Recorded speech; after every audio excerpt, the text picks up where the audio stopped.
Hello बच्चों, इस video में हम सूरदास के पद का पार्ट 2 पढ़ेंगे। की मैंने ही मांझ रही, कहीं ये जाए कौन पे उधऊ, नाही परत कही उधऊ।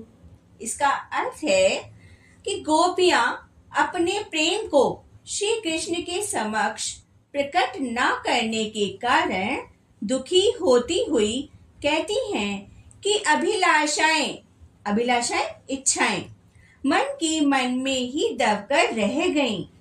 अपने मन की व्यथा में दुख किससे जाकर कहें और प्रेम पीड़ा को दूसरों के सामने प्रकट भी तो नहीं कर सकती। आधार आसी आवन की तन मन विधा सही, अब इन जोग संदेशनि सुनी विरहिनी विरह दही उधऊ।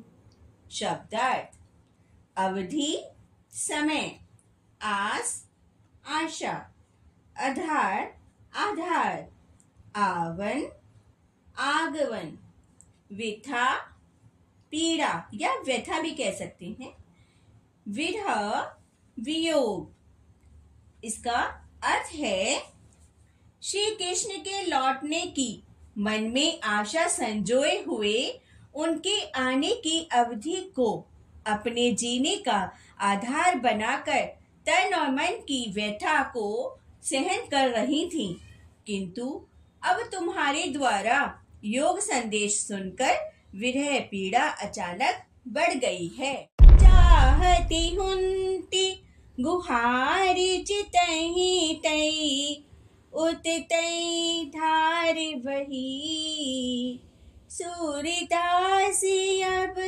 धीर धरही क्यों, मर्यादा ना लही उधऊ।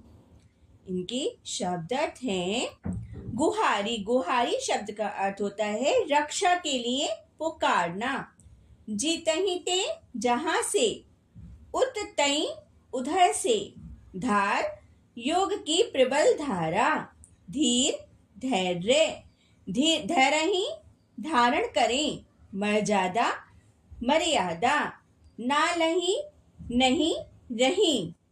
इसका अर्थ है कि विरह पीड़ा में जलती हुई हमें अपनी रक्षा का जिनसे सहारा था, रक्षा की आशा थी जिसे हम पुकार सकते थे, उसी ओर से योग की धारा बहने लगी। अतः हमें पूर्ण आशा थी कि एक दिन अवश्य ही श्री कृष्ण आकर हमारी पीड़ा को शांत करेंगे।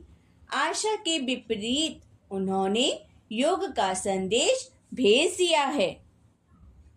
अंत में गोपियां व्यथित मन से, दुखी मन से उद्धव को उल्हाना देती हैं कि जिनके कारण हमने अपनी मर्यादाओं को छोड़ दिया था, उन्होंने अपनी मर्यादा का पालन नहीं किया।